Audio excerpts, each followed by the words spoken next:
Okay, welcome in Maastricht on this academic ceremony, and hereby I open this academic ceremony in which Marien Krouwel will defend the academic thesis on the design of enterprise ontology-driven software development. May I invite you, Marien, to present a summary of your study and the conclusions of your thesis? Thank you, Mr. Pro-Rector, for this opportunity, and welcome members of the committee, my supervisors, colleagues, friends, family, and those joining online. Now, I will do this talk in Dutch, dus ik schakel nu even over naar het Nederlands. Nogmaals, welkom, opponenten, promotoren, collega's, vrienden, familie en iedereen die online aanwezig is. In het Nederlands is de titel van mijn werk over het ontwerp van organisatie-ontologie gestuurde softwareontwikkeling. Nu is dat een hele mond vol en ik ga dan ook mijn best doen om in de komende 10 tot 15 minuten dat zo eenvoudig mogelijk uit te leggen. En ik ga dat doen aan de hand van 2 pilaren, tevens 2 passies eigenlijk van mij, 2 staken die een belangrijke rol spelen in mijn leven, muziek en wiskunde. Om met de eerste te beginnen. Velen in de zaal zullen dit herkennen als muzieknoten op een notenbalk. Sommigen zullen daar misschien de eerste 3 noten van de cello-suite van Bach in herkennen. Anderen herkennen daar mogelijk een moeilijke passage uit het vioolconcert van Mendelssohn in. En zo zie je dat die 3 noten op zich zeggen nog niet zo heel veel. Maar voeg je daar een sleutel aan toe, misschien wat voortekens, een tempo-aanduiding, dan kan ineens elke muzikant daar wel wat van maken. Tegelijkertijd laat zo'n partituur ook zien dat er nog steeds heel veel ruimte is. Want hoe hard is hard? Hoe zacht is zacht? Hoe lang duurt die noot precies? Iedereen die een strijk- of blaasinstrument speelt, die zal zich afvragen, maar hoe ga ik die noot precies intoneren? Dus er is nog steeds heel veel vrijheid. Nou, wat heeft dat nou te maken met mijn vakgebied? Nou, in 2014 trok ik al een keer de parallel tussen bladmuziek en een procesmodel van een organisatie. Een procesmodel, zei ik, is eigenlijk de partituur van de organisatie. Hoe die zou moeten werken, wat die zou moeten doen. Het is best wel gedetailleerd. Het is niet doe maar wat, speel maar een willekeurige noot. Maar het geeft ook nog steeds heel veel vrijheid. En nu is een organisatie natuurlijk complexer dan alleen maar een proces. Daar zit ook informatie achter, daar zitten ook regels achter. En dat is hoe ik ben gekomen op het gebruiken van demo. En demo beschrijft de ontologie van een organisatie. En hier zie je een voorbeeld van een pizzeria, wat in feite heel simpel laat zien. Er is een klant, die kan een bestelling doen. Vanuit de pizzeria noemen we dat een verkoop. En om zo'n verkoop tot een goed einde te brengen, zal die pizza gebakken moeten worden. Die moet misschien ook nog geleverd worden en er zal voor betaald moeten worden. En dit model laat dat allemaal in 1 opslag zien. Daar zit nog wat meer achter, er zitten detailprocessen achter. In elke stap is duidelijk gemaakt welke regels daarvan toepassing zijn. Je ziet links en rechts nog de relevante informatie, zoals wat hebben we eigenlijk op voorraad, om te besluiten of we een pizza wel of niet kunnen maken. Dus zo zie je, daar zit heel veel achter en het is best wel gedetailleerd, net zoals die muzieknoten op een notenbalk. Tegelijkertijd geeft het ook nog heel veel ruimte, want er is niks gezegd over hoe we die verkoop nu precies gaan doen. Gaan we een telefoonkanaal openzetten? Of gaan we ons aansluiten bij thuisbezorgd.nl? Gaan we de betaling via Ideal doen of met Apple Pay of wat er tegenwoordig ook is? Gaan we het bakken centraliseren misschien wel? Gaan we de bezorging zelf regelen of gaan we het uitbesteden? Allemaal vraagstukken die daar nog opkomen. Nu wil je natuurlijk niet als organisatie elke keer dat er een pizza wordt besteld gaan nadenken hoe gaan we dit vandaag weer oplossen. Nee, je gaat van tevoren afspraken maken hoe gaan we dat precies doen. En misschien kies je ervoor om al 2 of 3 vormen van betaling aan te bieden aan de klant, zodat de klant mag kiezen. Nou, om dat soort keuzes bewust te gaan maken, heb ik een raamwerk ontwikkeld om dat soort keuzes ook vast te leggen. Dus aanvullend op zo'n ontologisch model, welke keuzes zijn er en welke vrijheid is er ook nog in de praktijk. Want je wil uiteindelijk niet alles vastleggen. Meer trouwens over demo en ook over implementatie vind je in hoofdstuk 4 van mijn boek. Dan kom ik op deel 2, de wiskunde. En bij wiskunde denken veel mensen aan grafieken. Je ziet links een eenvoudige grafiek die gewoon een rechte lijn is, ongeacht de input, de uitkomst is altijd 1. Rechts zie je een wat ingewikkeldere grafiek, een kwadratische formule. Nu kunnen we dat op deze manier weergeven, maar we kunnen dat ook op een andere manier weergeven. En dan doen we dat eigenlijk als verband tussen twee sets.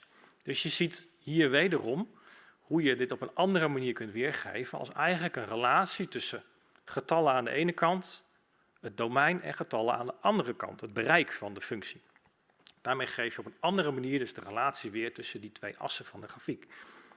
En het mooie van deze vorm van noteren is dat ik in feite nu alles kan invullen. Dus ik kan relaties gaan leggen tussen dingen in een set. Ik kan gaan kijken wie woont er in welk huis of wie eet er wat vanavond. Als je het niet meer weet, zij weten nog de relaties tussen die twee dingen. Maar ik kan het ook abstracter maken en ik kan bijvoorbeeld een relatie gaan leggen tussen getallen en muzieknoten. Nou, klinkt misschien een beetje vaag. Wat heb ik daar nou aan? Nou, wat je hier typisch mee kunt doen, is je kunt nu een reeks van getallen gaan voeren en dan ga je daar in feite muziek van maken. Nou, ik heb dit natuurlijk niet zelf verzonnen, er zijn genoeg mensen die dit hebben gedaan. En zo kan je bijvoorbeeld de decimalen van pi in zo'n functie gaan voeden en dan kan je daar muziek van maken. Maar goed, ik had ook 126 faculteit erin kunnen voeden en dan krijg je een ander muziekstuk. We hebben geen tijd, denk ik, voor een live uitvoering. Maar ik heb gelukkig twee zeer muzikale heren meegenomen. Dus wie weet later vandaag is er nog een mogelijkheid. Nogmaals, teruggaand naar mijn onderzoek. Wat je ook kan doen is een model, een representatie van iets, eigenlijk als bron pakken. En vervolgens software als doel nemen. En dan noemen we dat ineens modelgedreven of modelgestuurde softwareontwikkeling. En dat is in feite wat ik heb toegepast in mijn onderzoek. En als ik dan die twee ingrediënten ga combineren, dan ga ik dus ineens van een demomodel van de organisatie ontologie, ga ik software maken. Vandaar organisatie ontologie gestuurde softwareontwikkeling. En specifiek deed ik dat om eenvoudig aanpasbare software te maken. En het mooie van zo'n vertaling eigenlijk van het een naar het ander, is dat computers zijn heel goed om zo'n functie uit te voeren. En daarmee wordt zo'n functie eigenlijk per definitie is die ook snel en is het ook traceerbaar wat nu de relatie is tussen het model en de software. Of in dit geval tussen de organisatie en de software. Dus we weten precies dat wat in de software zit de organisatie ondersteunt en ook alles ondersteunt en niet meer en niet minder dan dat. Bovendien, ik heb dit niet 1 keer gedaan, ik heb dit 4 keer gedaan. Naar verschillende doeltechnologieën. Dus ik heb onder andere schermen ontworpen, ik heb services gedefinieerd, ik heb een normalized systems uit Antwerpen van daaruit gegenereerd. En ik kan nu ook low-code applicaties genereren. En dat brengt me dan ook meteen bij de hoofdconclusies van mijn onderzoek. En die zijn dat demo is gebleken dat het een goed startpunt is voor het genereren van software. Of in ieder geval, we hebben gezien dat het haalbaar is om software te genereren vanuit daar, mits aangevuld met een aantal implementatiekeuzes. Daarvoor heb ik dus ook een raamwerk ontwikkeld om die keuzes te kunnen bepalen, om die vast te leggen. En ook af en toe te bepalen welke flexibiliteit moet daar in de uitvoering nog zijn. Nou, dan ben ik natuurlijk niet de eerste die onderzoek doet op dit gebied.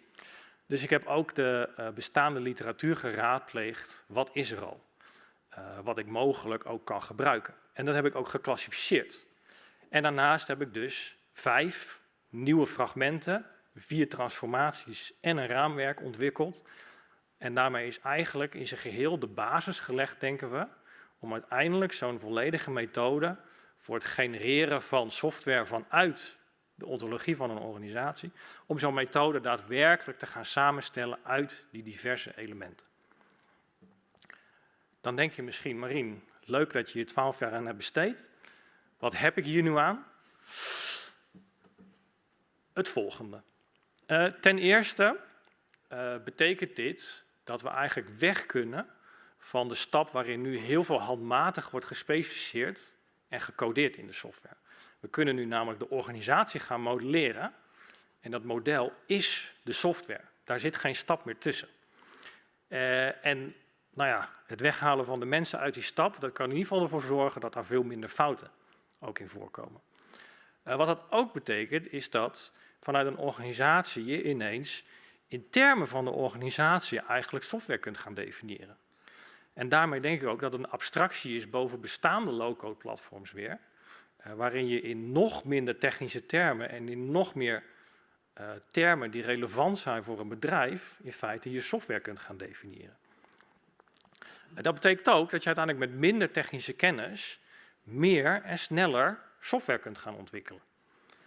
Dat betekent ook dat de cyclus van een nieuw idee in een bedrijf naar werkende software nog veel korter wordt. Dus de zogenaamde time to market neemt daarmee ook af. Je kunt nog veel sneller nieuwe ideeën lanceren, ondersteund met goed werkende en aanpasbare software. En kom je erachter dat je idee niet helemaal goed was, dan kan je het hiermee ook weer heel makkelijk aanpassen. Nou, wat het verder betekent, is ook dat de complexiteit van de software evenredig wordt met de complexiteit van een organisatie. En dat is prettig. Daarmee wordt het ineens controleerbaar. Ook betekent het dat de aanpasbaarheid van software precies is wat de organisatie denkt nodig te hebben. Dus we hoeven niet meer na te denken hoe gaan we het aanpasbaar maken naar alle mogelijke scenario's. Want als je dat probeert te doen, het wordt complex, het wordt moeilijk, het wordt tijdrovend en vaak is het niet nodig. Dus wat we juist willen is dat de software precies aanpasbaar is op die punten waar we ook denken dat we dat nodig gaan hebben. Nou, verder is de traceerbaarheid, gaf ik eerder al aan, heel belangrijk. Met name in een overheidssector bijvoorbeeld, waar je natuurlijk zeker wil weten dat wat er in de wet staat of wat er is gespecificeerd aan regels op het gebied van inkomstenbelasting, dat het ook op die manier in je software belandt. En dat de software dus precies doet wat de wet voorschrijft. Die traceerbaarheid maakt dat mogelijk. Ook in een sector die bijvoorbeeld sterk is gereguleerd door standaarden, kan die traceerbaarheid natuurlijk heel waardevol zijn. Want ja, je voldoet per definitie ineens aan de standaard. En als laatste denken we ook dat daarmee de basis is gelegd, of in ieder geval ingrediënten zijn, om het falen van IT-projecten te verminderen, of eigenlijk om projecten meer succesvol te gaan maken. En daarmee kom ik aan het eind van mijn presentatie. Thank you. I give the floor back to you. Okay, thank you for your presentation. The opposition will be opened by Professor Bruggen, Professor Accounting and Information Management at Maastricht University, and Professor Bruggen was chair of the assessment committee of this thesis. Thank you, Chairman.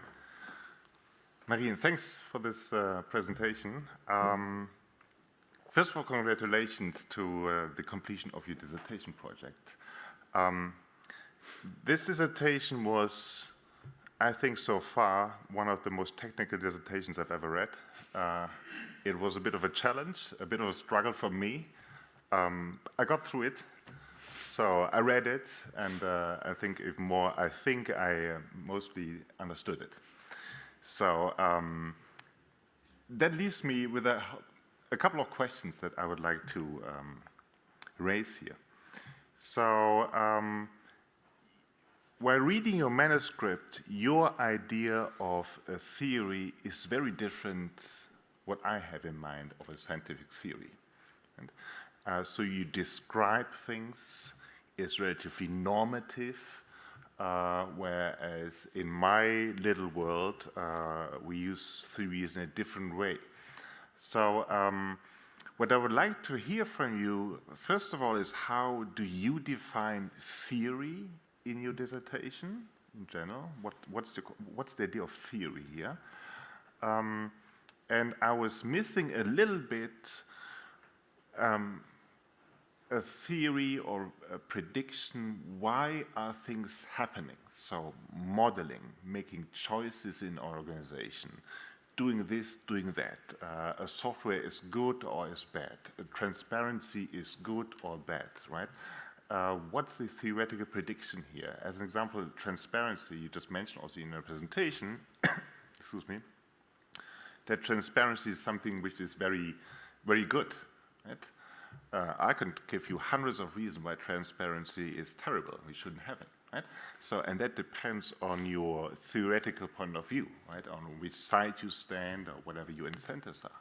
So I'm missing a little bit, and that would be the second part. The first part then of my question, how do you define theory? And the second part is I'm missing sort of the behavioral prediction of your dissertation, which might not be there, but I would like to hear it if that's the case. And I'm looking forward to your response. So, highly esteemed opponent, thank you for your kind words. And thank you for, well, getting to the end of my book, despite the many, many technical details.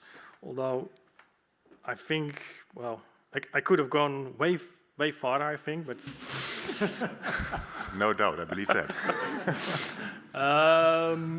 So yeah, the first part of your question is what is, if I understand it right, I suppose it's not about what's the theory in general, but what's the theory behind this thesis, right?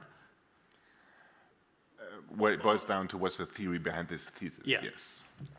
So what I did is mainly I adopted the theories or the way of thinking behind the demo methodology, which is, well, I'm happy that Jan Dietz is in the audience as well. Mainly comes from him, but it's based on a lot of other research, of course, in the world of systems thinking, enterprise engineering, more software engineering. So it's really a combination of more organizational theory and more computer science theory. And I think a dominant theory behind it is, of course, systems thinking, and maybe this also relates to your second question. I'll come to that. So the idea is that we can look at an enterprise as being a system. In this case, of course, a social technical system, which means we need to combine both perspectives. Which also makes it difficult because IT, in a sense, and I'm a computer scientist, it's easy because it's strict, and if we tell him to go left, it goes left, and if we tell him to go right, it goes right. But in organizations, different dynamics happen. Human beings are involved. We cannot steer them the way that we want, or maybe would like to. So it's a different kind of system, of course, and that makes it also a bit difficult sometimes. And that's also what you see in, I think, one of the earlier exploratory case studies, where it was a bit more vague. We weren't that strict, while later we became more strict, and we really tried to adopt the view that it's a system that we can model and we can use it to generate software. And then going to your second part, or your second question, which is on the behavioral impacts, right?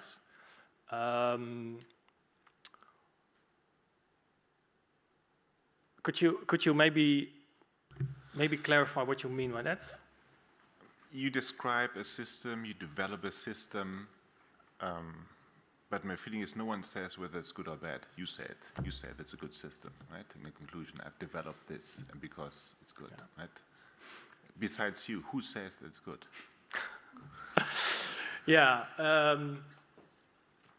And that's why I'm asking, because theory would guide us whether that's good or bad or whatever, whatever you've done. Well, and you're right. I mean, I think we say it's good from a theoretical perspective, indeed, where we say it should support certain kind of task in an organization. It should support exceptions. It should support only the task that we modeled and nothing more than that.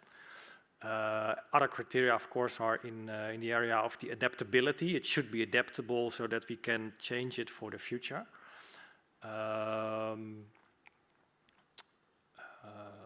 Sorry, I lost myself a bit. Yeah? So it goes in direction to increase efficiency as organization, if I hear you.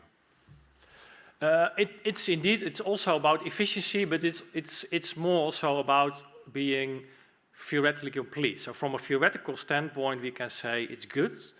What we didn't do actually, or what I didn't do in this research, is we did not heavily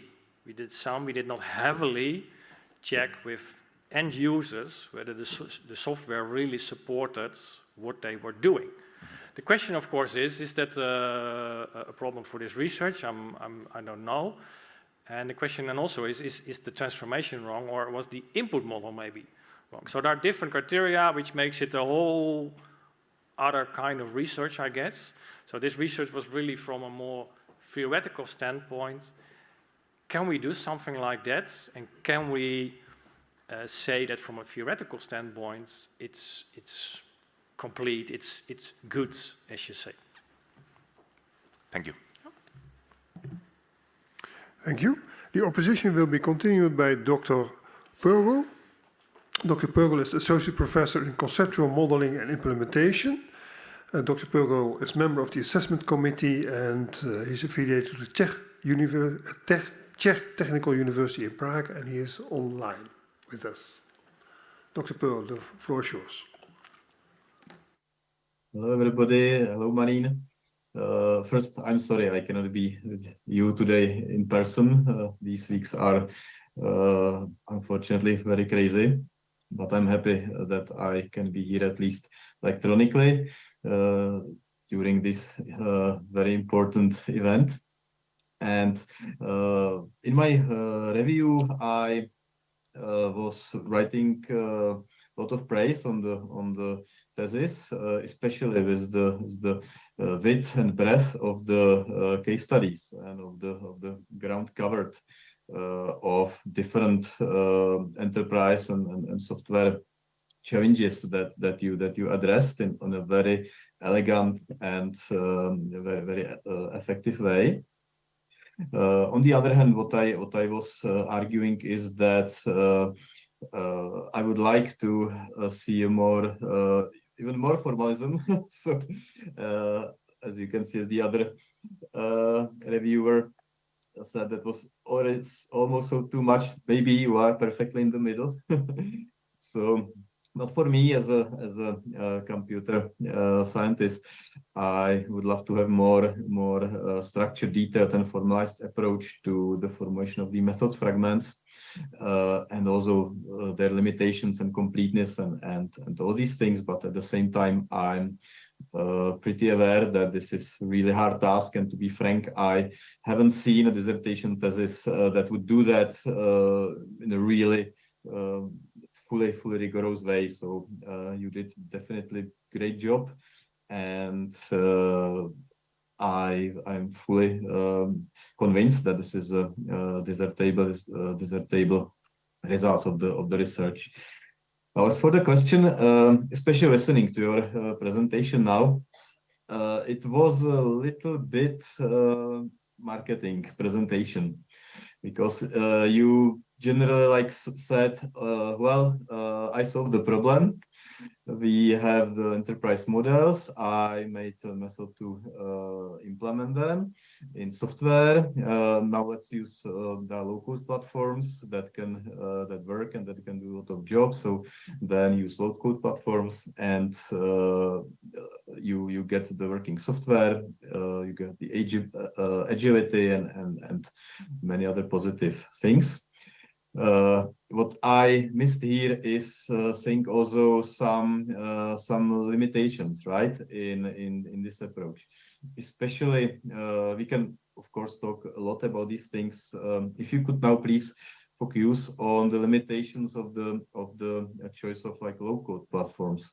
What would be the limitations for this method and for the resulting systems with respect to low-code platforms?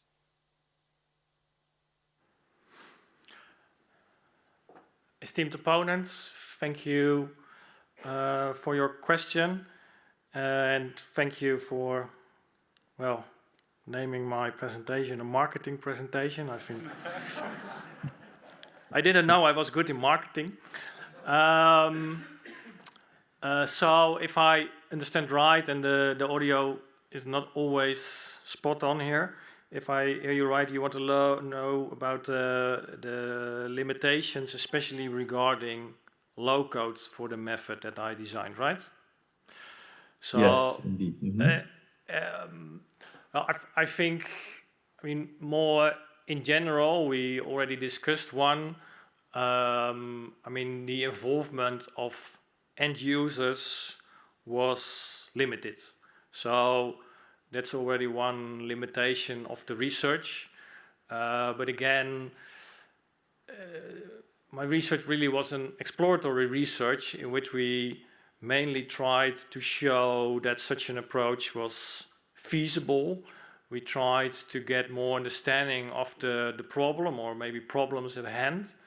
And we tried to find different solution paths, check the feasibility, check the requirements also for future development. So it was never about extensively evaluating the fragments that I created. Now, specifically on low code, I mean, most of the audience here knows I'm a big fan of low code. It really raises the level of abstraction. I don't have to spend hours in command prompts anymore to solve errors. And at the same time, low code to me is not much more than visualizing actually the things we already did in high coding.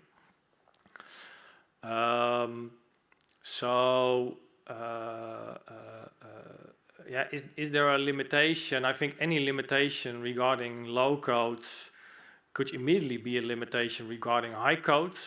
And of course, then there are people that say, yeah, but low code, it's you have a vendor lock-in. There are things that can be done within the platform, which also means some things are way harder. But again, my research was an exploratory research, and the main reason for me to use low code is because one, I'm experienced in using these platforms, but also it takes away a lot of the coding efforts. So for me, it mainly meant that I could way quicker develop this fragment and evaluate it in practice instead of having to code such a transformation for maybe months or whatever. So that's the main reason I use low code. And if you now look into the development of these platforms, there's just so much going on that I think there are not that many limitations anymore on low code itself. And some of these limitations I think are good because it means we get more control and more grip on the software. And yeah, then there are downsides in terms of performance, although scaling in the cloud is now such a normal thing that performance is not really the issue anymore. I mean, things like security, they're all built into these platforms. So for me, also from a practical experience, I would dare to say that I don't see any limitations anymore on using low code. And again, I used it in this setting to quickly create a fragment to be able to evaluate it much faster. And again, it's an exploratory research. So it was mainly about showing that something like this is possible and evaluating, of course, the implementation or the enterprise implementation framework to see that with ontology and organization implementation that we can generate software. That was, again, the main goal of this research. So, yeah, I mean, I invite you, if you know any limitations, I'm happy to discuss. Maybe that's good for discussion afterwards. Thank you. Thank you. The opposition will be continued by Professor Van den Brand, Professor of Software Engineering and Technology at the Technical University in Eindhoven. And Professor Van den Brand was member of the assessment committee for his thesis. Thank you, Mr. Rector. Dear candidate, I also enjoyed reading your thesis. I think it's a well-written document and it addresses a number of interesting challenges. I myself, I'm been working on domain-specific languages for a long time and on code generation, so I recognize a lot of things that you describe. And at certain points, I'm also a bit surprised because reading your thesis, it looks like that you are able to define enterprises in just one formalism. And I'm not sure whether this is really possible. But I would like to ask you a few other questions first. So you described that model-driven development hides complexity, and it's also what you presented in your presentation. But I don't think that the complexity is gone. It's at a different point. So I would like first to hear from you, where is the complexity showing up? If it's not in the model, and it's not in the code in the platform, where's the complexity then?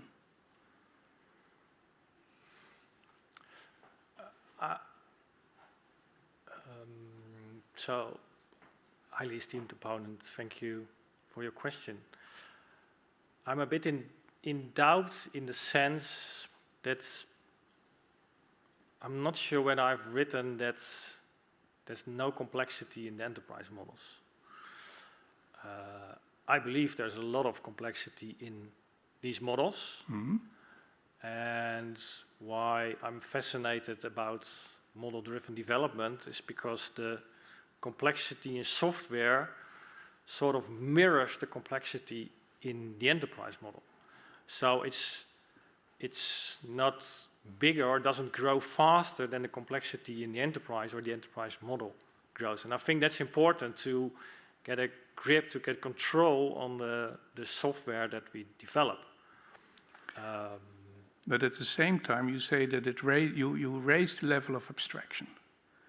And you also claim that, let's say, the people that design, let's say, the processes in an enterprise are now able to develop the software. So this means that you express, or you created a language in which the domain experts are actually able to create the models. And that's, for them, simplicity. But eventually, the software itself that's running on the computer and that implements all these processes is far from trivial. I fully agree. It's not that the complexity in the software is gone.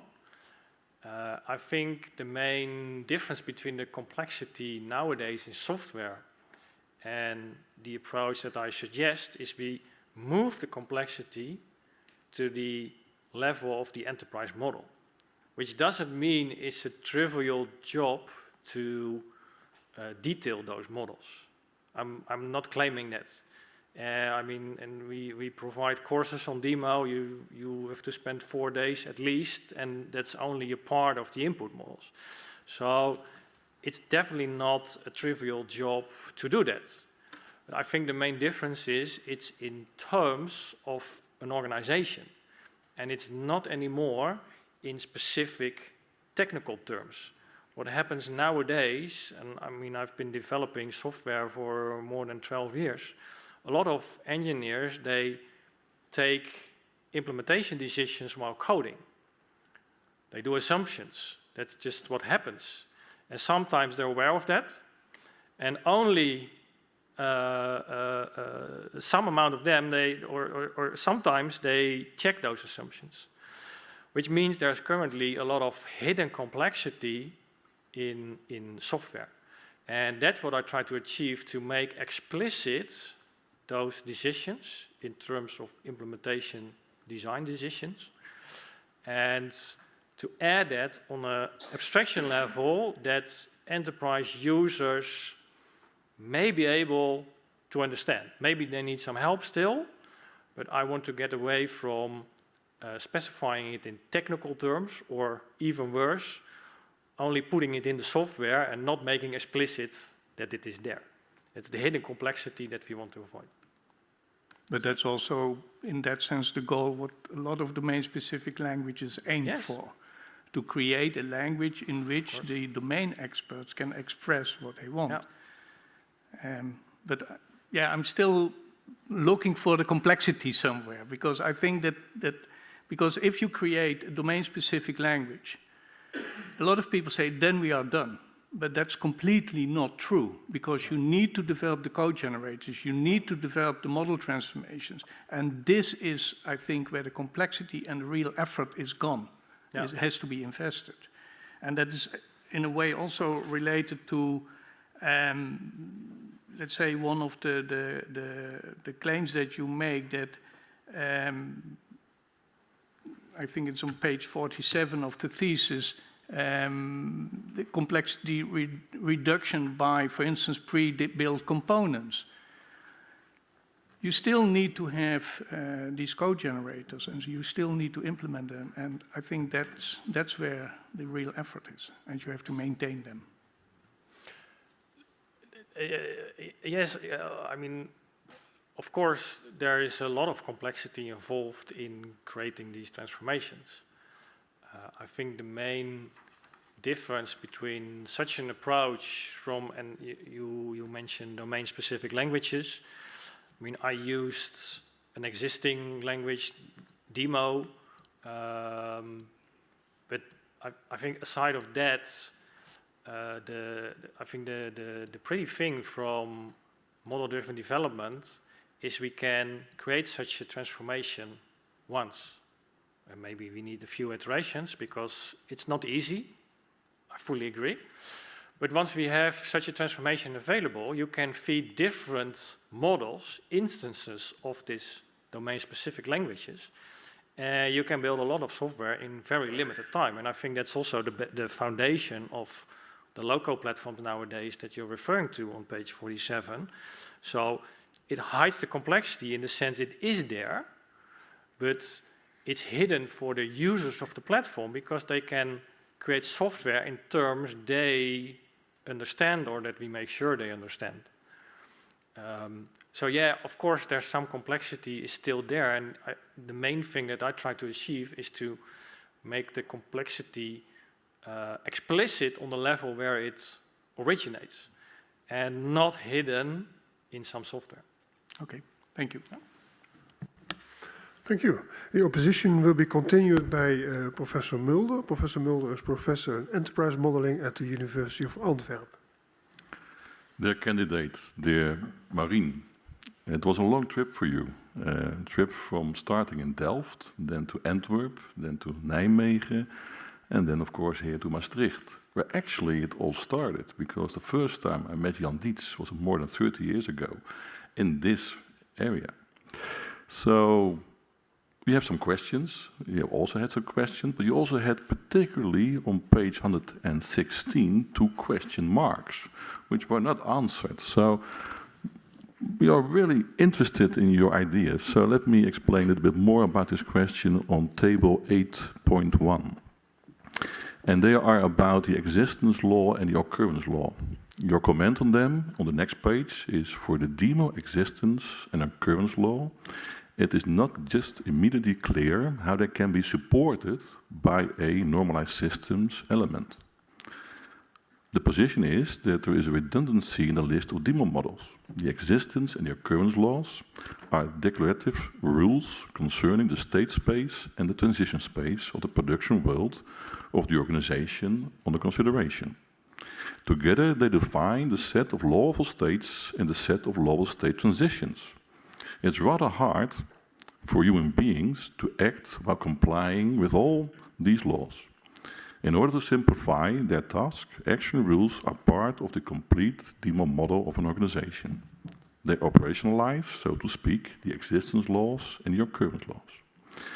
Because normalized systems is a procedural approach to software engineering, it does not surprise us that you map action rule to task element. Nor does it surprise us that there is a question mark in the rows of the concepts existence law and occurrence law. The suggestion is to remove them both from the table because they are already covered in the complete set of action rules. What do you think?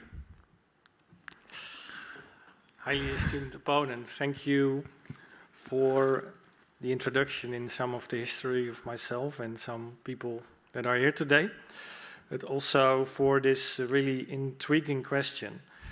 And I mean, to be honest, it's never a good idea, of course, to put a question mark in your thesis after chapter 1, I guess. And I have thought about this. And I think what's interesting is if you look, for example, into figure 4.7, the demo meta model that I used, you also see that these existence laws and occurrence laws, they are not mentioned in there. And if you look into the sources, demo specification language, but also the work by Mark Mulder, you will also find actually no mentioning of these laws. And I think, of course, the simple escape would have been to remove these rows. However, in demo specification language, it's also stated indeed that the imperative action rules, they are the counterparts of the declarative rules, the occurrence laws and the existence laws. And I think the key is in the phrasing, they should mimic the other ones. So there's no guarantee from the demo methodology that in fact both describe the same things. And I think that's the main reason why I put them in, because I cannot ensure that the action rules, the imperative rules, cover or cover everything that's in the declarative rules. And I think that's mainly why I left them in. And again, to be honest, I left them out in other use cases, but I thought it was still worthwhile to mention this and provide you provide you the opportunity, of course, so that I could explain this. Right. And maybe, if time allows, I mean, we could also look at it from the different angle. I mean, are the declarative rules enough? And can we leave out the imperative rules? And I think the answer to that simply is no. And that's because of one very simple reason, that the action rules, the imperative rules, they explicitly state, and you know this, between the assess and the response part, it says, if the next action is considered justifiable, then do, and else do something else. And that's not explicit in the declarative rules. Or maybe it's an assumption that's behind it, that could be, but it's not made explicit. And I think that's also why it's worthwhile to have both. And I also agree, if future research shows that the action rules, the imperative rules, indeed fully cover the existence and occurrence declarative rules, yeah, then I can safely remove these rows. So. Great. Am I entitled to have one proposition, Chairman? Yes. Okay, great. So I would like to discuss with you proposition, of course, very easily, 7, because it's about normalized systems from the University of Antwerp. The proposition is designing a normalized normalized enterprise is not difficult. The difficulty is in the implementing. I have another proposition, which is not the difficulty is doing the project to design or to implementing, but to continuously running and changing, so maintaining instead of doing a project. So based on the laws of increasing complexity of Professor Manny Lehman, I think we're talking about an environmental system which is much more easy to implement rather than to maintain. So what is your answer to that, dear candidate? So I missed the first part actually of your suggested proposition. Could you repeat that? Yes. So the proposition here is from your side, the difficulty is in implementing. My contra proposition is the difficulty is in maintaining rather than implementing. Okay, thank you.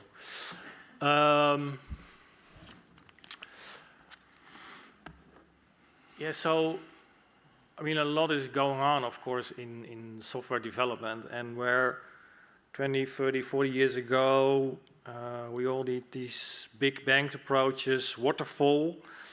I mean, we mainly talked about the first implementation.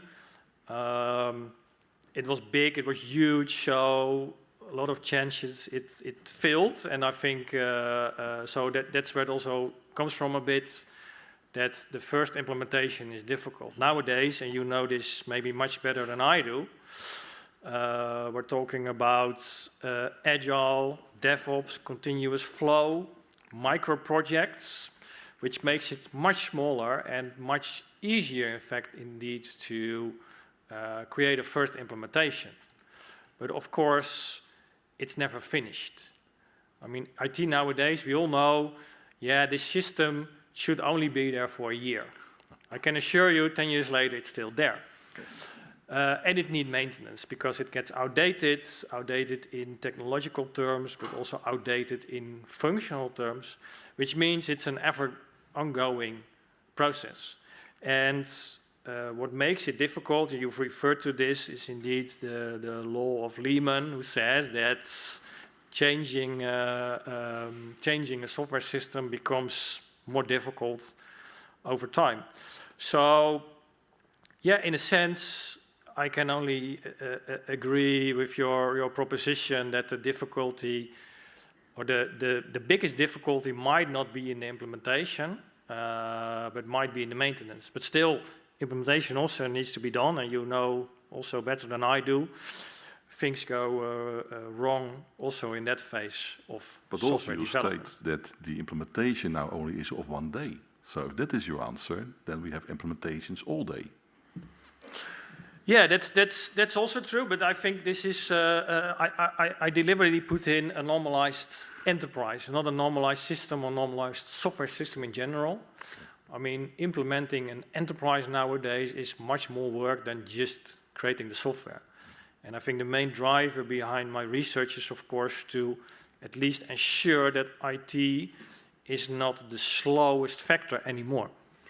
But as we all know, enterprises are driven by human beings. We are difficult to control, difficult to change. So there are many other aspects in implementing a change or implementing an enterprise which slow down the implementation. Okay. Well, thank you very much, Chairman. I'm satisfied with the answers. Okay, thank you. Good to see that you agree on the propositions. The opposition will be continued by Dr. Burak. Dr. Khan is Associate Professor of Data Analytics and Digitalization at Maastricht University. Thank you very much, Chairman. Dear candidate, dear Marien, I have a question. I'll state it first as a single sentence, and I will explain a bit under what framework that I want to hear your opinion on. The question is very simply, what is the impact of your findings?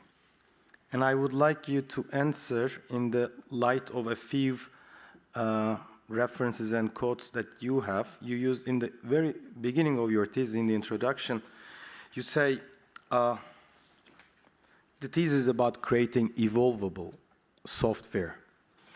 And I have a feeling that you use the word evolvable and a lot of other words interchangeably, like flexibility, replaceability, adaptability. And you reference to the first quote that the best, the species that survives is the ones that can adapt. And again in the introduction that you say this code is not applicable only to individuals, but also to institutions, businesses, and even to civilizations. All these three concepts being concepts around men, that men live in it, men as in men and women, sorry, and others. We all live in it, and it's run by all these people. However, software is different. And software is left out there to work. So it's a system. It's not like an institution in that respect. It's not like a business, or it's not like a civilization. And when you use the word evolve, then the first thing that comes to my mind is that software needs to evolve by itself. If an API connection is lost due to a change in the system, it should contact somebody responsible that is embedded in the system. Where did my APIs go? Is it going to be this payment system or that payment? What did Apple do so that we have to reconnect to this payment system? So that word is a bit, for me, difficult to accept, that this thesis is about evolvable software. But it is about adaptability and flexibility and replaceability, and that connects to the Professor Mulder's comment on the proposition 7, that's all about maintaining it. And so, wrapping it up, what is the impact of your findings? So, esteemed opponent, thank you for your question, or your elaborate question indeed.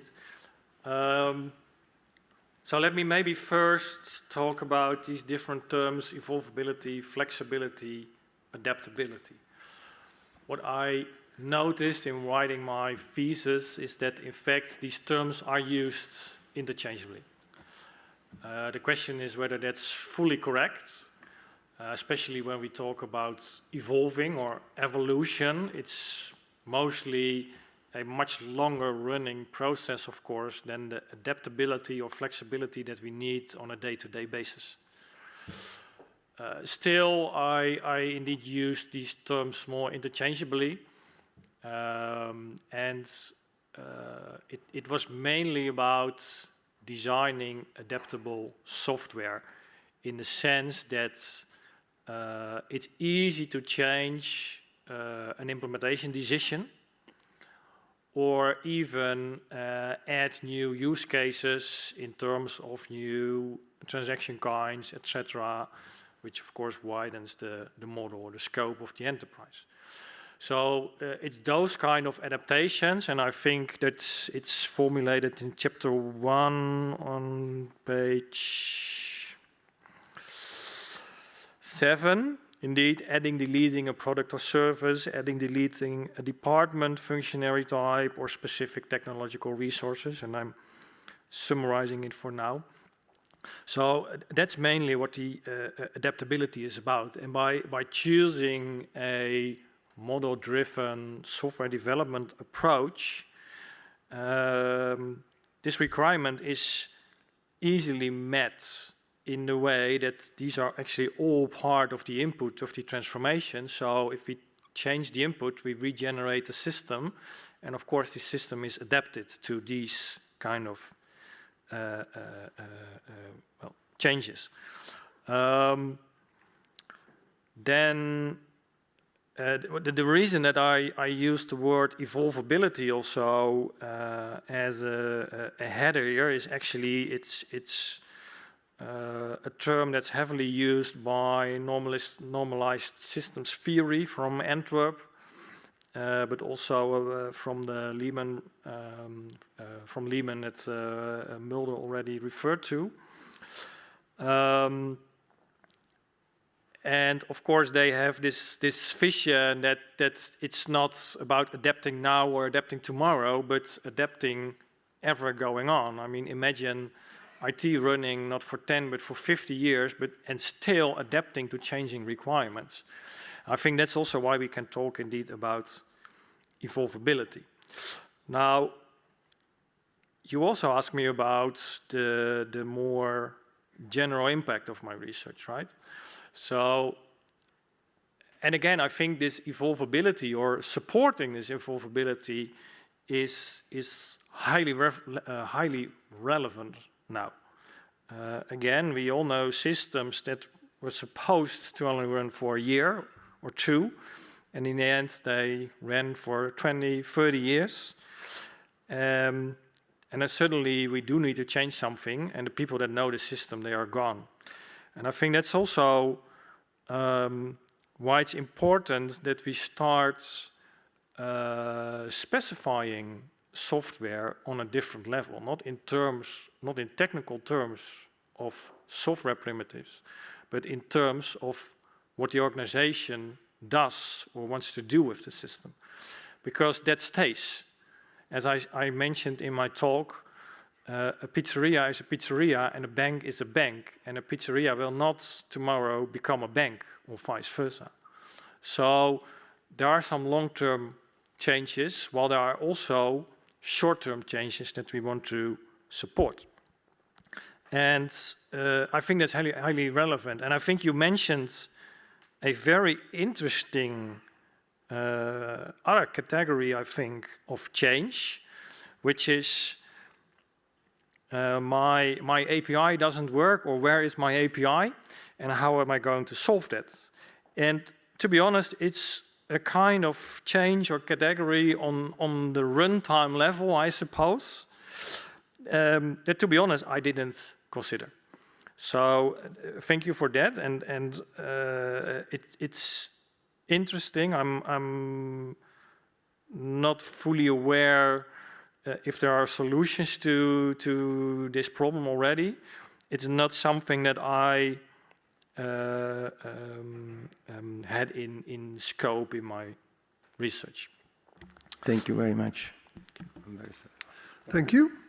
The opposition will be closed by Dr. Rita Walksoeg. Dr. Walksoeg is Associate Professor Information Management at Maastricht University. Dear candidate, first of all, I would like to congratulate you to this very relevant dissertation topic. It is indeed one of the big challenges of our time to find a way to quickly change software so that organizations can react to changes in the environment. Thus, I read your dissertation with much interest. And regarding the agile changes of organizations, I was thinking of a specific example which the Netherlands is dealing with as we speak. In recent years, the government has been making several changes to our tax system and would like to make even more, but the tax office has indicated that it is not able to adapt the software. You may have heard about this in the news. And systems to this ever-increasing demand of change. Apparently, nobody really knows how the old software works, and more patches are being applied to implement change. Which results of your research can help resolve this issue? I know you are consultants, so maybe you have come across something like this. And how would you go about doing this? Can the Dutch tax office ever truly become a runtime adaptive enterprise? I'm sure our politicians would love that. Esteemed opponents, thank you for this question.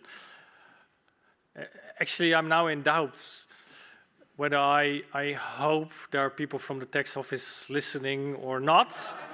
I'm not sure. Yeah. But yeah, I fully agree. It's highly relevant, and to be honest, as a citizen of the Netherlands, I'm much intrigued that, I'm not sure whether intrigued is the right word, but let's not say the word I'm thinking of. So let's say I'm intrigued by the fact that you need a change in the tax system. And the tax office says, no, but we need at least 4 years. For me, it sounds ridiculous. And I think this comes from the fact, again, that a lot of these design decisions, they are captured inside the software. They're not captured outside. And it's strangled along, so it's difficult to adapt. I mean, then the question, of course, is can this book help them solve this issue? And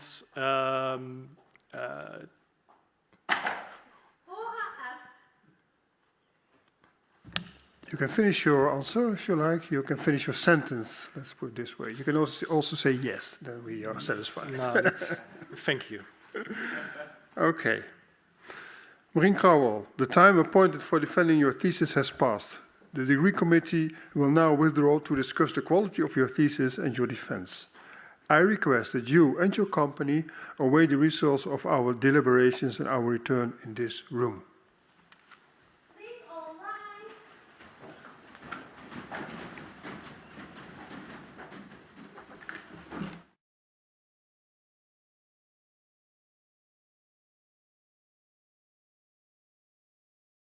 The PhD defense has now ended. The degree committee will debate the candidate's performance behind closed doors. This process usually takes about 10 minutes.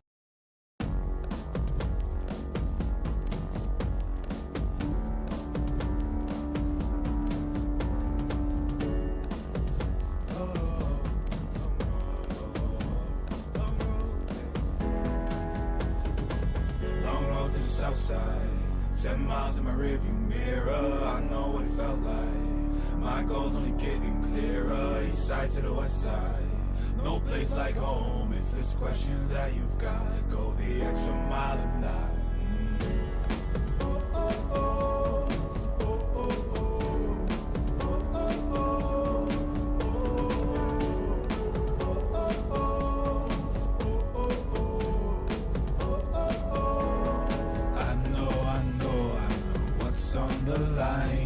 I know you know that I can't read your mind. Years can't fly by now, don't waste all your time. Cause I'll go the extra mile. Long road to the south side, 10 miles in my rearview mirror. I know what it felt like. My goals only getting clearer. East side to the west side. No place like home. If it's questions that you've got, go the extra mile and that. On the dash, got my laces tied. Long road, I don't waste no time. Break rules because fate decides. With the team and we chase the light. I make a move, fall down, shake it off. I hate to lose, bad branch, break it off. No room for negativity, praise and love. Prepare for deep part cause we're taking off. Take the mileage, traveling so far from home. Gathering knowledge, other connections. I put the time in to get everything I ever hoped for. It's a challenge and we all in. It's a better future than we go for. And even though these nights seem long, I know that I am never on my own. Know you've won the battle once you've grown.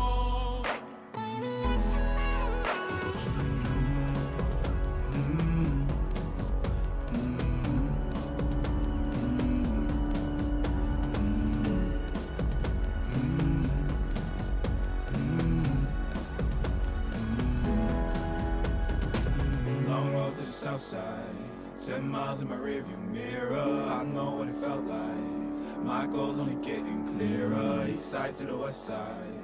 No place like home. If it's questions that you've got, go the extra mile and that. Long road to the south side, 10 miles in my rearview mirror. I know what it felt like. My goals only getting clearer. East side to the west side. No place like home. If it's questions that you've got, go the extra mile and that.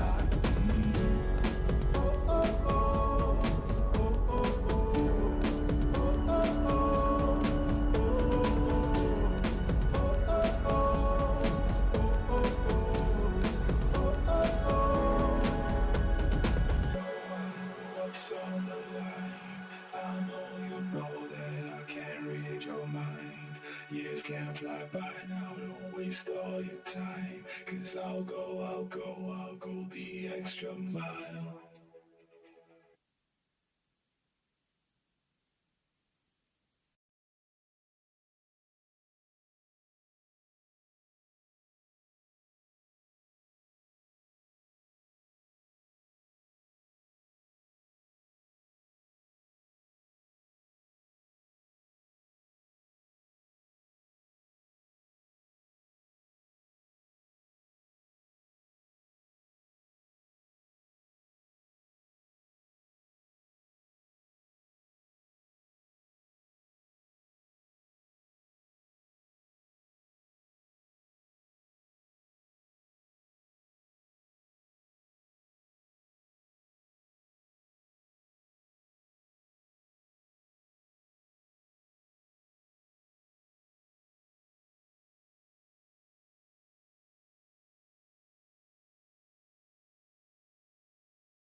Please be seated.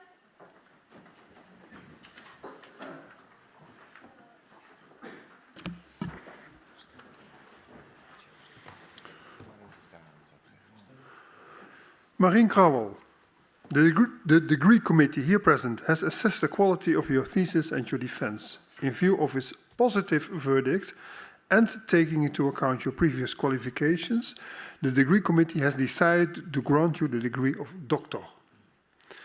Professor Harmsen is authorized to confer upon you this academic distinction in accordance with Dutch university custom. I invite your supervisor to now take the floor. Please all rise. Thank you, Rector. Do you promise to work in accordance with the principles of scientific integrity at all times, to be careful and honest, transparent, independent, and responsible? Yes, I promise. Then, by the authority vested in us by law and in conformity with the decision of the committee here present, I hereby confer upon you Marien Rolin Krouwel, the degree of doctor, and grant you all rights attached by custom and law.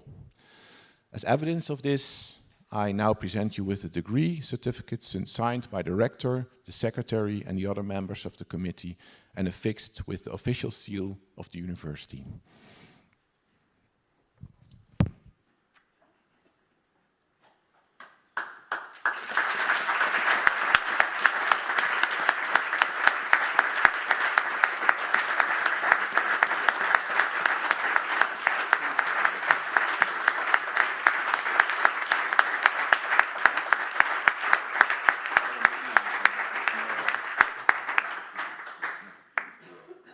Please be seated.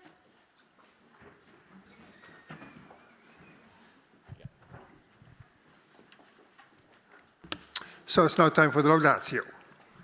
Thank you, Mr. Chairman. Dear Dr. Krouwel, dear Marien, let me start by congratulating you and your family on this major achievement. Well done. We also came to the conclusion that you are very good at wrestling with words, and your role as consultant shines through. So, I would also like to take the opportunity to thank our guests in the promotion committee. So thank you, Professor Bruggen, Dr. Perl, Professor Van der Brand, Professor Mulder, Dr. Kahn, and Dr. Walzug. Thank you very much for your crucial role today. And our chairman, of course. Now back to you, Marien. Since my dear colleague and co-supervisor, Professor Opperland, also would like to add us a few words to you, I shall keep it short. And I've also heard we only have 6 minutes, so we have to keep it short. In supervising PhD candidates, Professor Harmsen and I have learned that it makes sense to try to always have 3 supervisors involved. In your case, it was Professor Harmsen, Professor Opperland, and myself. And yeah, we like to do it that way because that way we can manage quality and make sure that you always have a good team around you. You conducted your thesis work next to a full-time job. And from observational experience, you're not the first part-time student we supervise, this is not an easy thing to do. And especially when, in your case, you combine this with the start of a family. So I guess I should have started by saying that I congratulate your family on a job well done. And you also deserve a few credits here. But seriously, doing a PhD requires hard work combined with stamina, especially when you do it in a part-time mode, full-time job, so that makes it complicated. Therefore, it's also not so surprising that your thesis took about 10, 11 years. Because normally we do it in 5 years with full-time students, but if you do it part-time, then 10, 11 years is not too bad. So let's keep that in mind. And during such a span of 10 years, things evolve. We've heard it mentioned Delft, Antwerp, Nijmegen, Luxembourg, Vienna, Maastricht. Quite a journey. And that journey was shaped by 3 main events. First of all, like it was mentioned, you started out initially also working with Martin and Professor Oppertland and Professor Jan Dietz, who is present here, in the context of Delft and Antwerp. But then Professor Dietz retired, and I came in the picture. But I also moved from Nijmegen via Luxembourg to Vienna. So that all shaped things, and that's why we're now here in beautiful Maastricht, where it all finishes. So that explains a bit of the history. Yeah,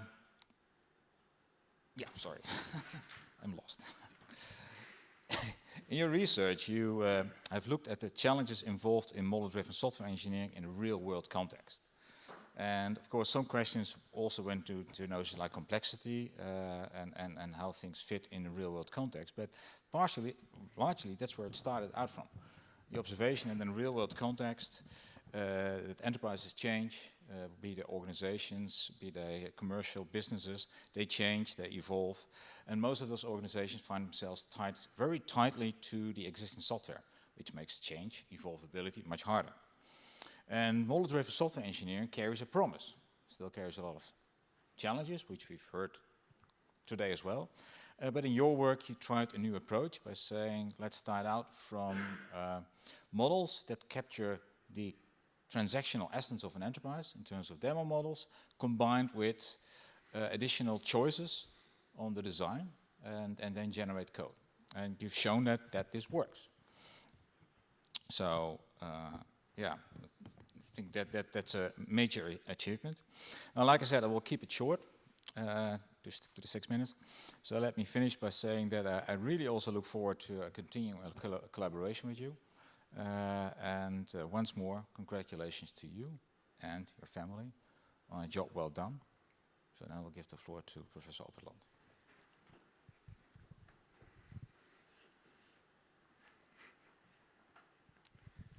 Well, Marien, dear young Dr. Krouwel, as they say, what a pleasure to be able to congratulate you today for this milestone in your life journey, actually. Of course, with your own family, with Janneke, present here, Sam and Lise, not so present here, I guess, and with your, what I call your home-based family, your father Dino, and Violette, your sister, and your brother Florian. And I realize also with sadness, we also miss your mother, Annemarie von Otterlo, today. She would indeed be so very proud of you and happy to celebrate this event. So I congratulate really all of you. Marien, I think I first met you at the birthday of Violette, or at one of your famous classic home concerts, with Violette at the harp, if I remember well, and Dinan at the piano, and Annemarie at the flute, and you at cello, and I think Florian at bassoon. I had to find the right English word for that. There I learned that you were going to supplement your bachelor degree from Utrecht with a master education at Delft University of Technology. And we had an interesting conversation in which I started to love your friendliness and your wit. And after some time, I invited you to do your internship at Capgemini with me as your supervisor. I was very happy that you accepted, even though there was lots of room for improvement in the payments of internships back then. At least I hope it is back then. When you joined our consultancy practice, I came to know you more and more as a great sparring partner, both at the practical side of our work and in serious theoretical reflections. With joy, I remember our first project at the European Patent Office, which is 27 member organizations, where we asked fascinating questions, such as, what is now the similarity between each of those 27 patent organizations, and what essence do they share? And how many of these organizations should we analyze to be sufficiently sure that their differences can be ascribed to implementation choices indeed? And by the way, talking about that, what is the essence of implementation choices? Okay, and how can we validate the essential model with end users with no modeling experience whatsoever or modeling interest? Sad enough. You analyzed the differences, came up with practical solutions, and you became the first author of the article, which is also part of your PhD thesis today, using enterprise ontology as a basis for requirements for cross-organizational usable applications. It was a long title, I know. And you became more and more fascinated by the theme of inherent agility of software in its construction and how it relates to the agility of organizations. A very relevant subject, Marien. Indeed, the challenges for continuously changing enterprises themselves, let alone chains of enterprises, and their ecosystems, are only increasing, some would even say exponentially increasing. And at the same time, the scarcity of people able to support this with continuously changing software is also increasing. Also given that more and more of those people are needed to let enterprises survive in the increasing myriad of legacy software. The way forward, or as you call it, the dream of your research, to create software from models is, I think, the most appropriate and future-proof one. I especially like your proposition number 3, it came already forward in the defense today, by introducing implementation design choices into the enterprise model, complexity is moved back to where it originates. I saw that same trend in formal specification of products and also nowadays in formal specification of laws. Moving back these type of choices to the ones who are responsible for that has proven to be the way forward for fundamentally decreasing time to market from years to months to days or even faster. Even though, as you made clear in your thesis, more research is needed to develop and mature methods, I think you may look back today already very satisfied. Indeed, enterprise changes many times pertain to organization implementation. And in that area, you have demonstrated already the practical value of your research. So, lean back today, Marien, and look how far you have come. Next to your research result, you developed into a stronger person, choosing your way forward, inviting criticism and building on it. And you built loving relationships with Janneke and with your dear children, Sam and Lise. In my opinion, loving relationships are the most precious thing you can have, and you and Janneke were able to keep that and support one another. Great. So I look forward to future relating to you and Janneke and your kids, together with my wife Kobe, and to have sparring opportunities with you in our profession. So I wish you today l'chaim on life.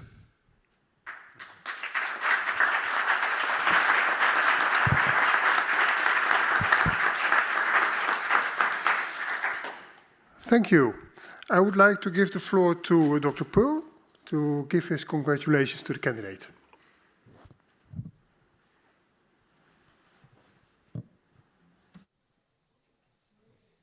Sorry, you have no...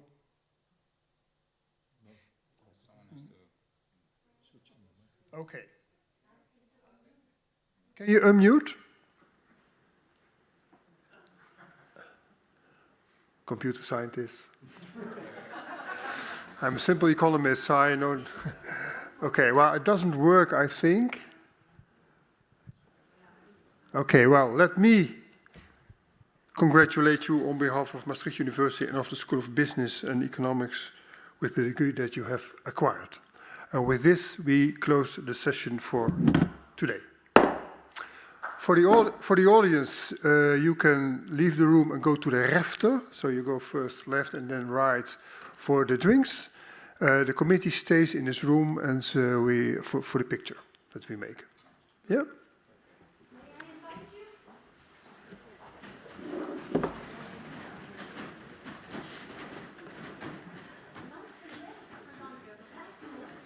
Misschien werkt het als